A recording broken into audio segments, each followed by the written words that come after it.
Agent পরিচিত হও, Facebook content creator. কিছুদিন আগে আমি ওদের কয়েকজনকে জম্বির হাত থেকে বাঁচাইছি। ফেসবুকে কন্টেন্ট বানাইতেন আপনি? কি কন্টেন্ট বানাইতেন একটু দেখান তো। অনুপ্রেরণার আরেক নাম শর্টস অফ লেউটার ভাই। ভাইয়ের লেউটা চাটা ছাড়া আমার আর কোনো যোগ্যতা নাই। ছোট লেউটা বড় লেউটা তাতে কোনো সমস্যা নাই।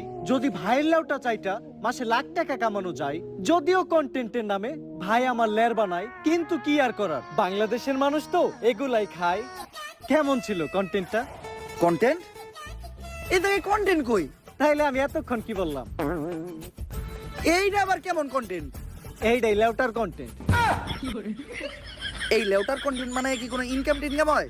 এই লেউটার কন্টেন্ট বানায়া আমার এক মাসের ইনকাম 40 লাখ টাকা।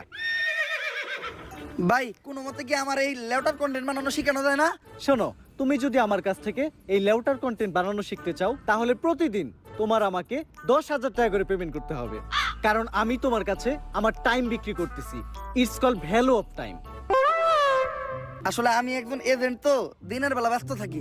কোনো মতে কি আমার কাছে রাইতের সময়টা বিক্রি করা যায় না? হ্যাঁ অবশ্যই, কিন্তু রাত্রের চার্জটা একটু বেশি, 30,000 টাকা।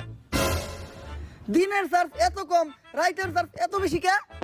It's call value of back side.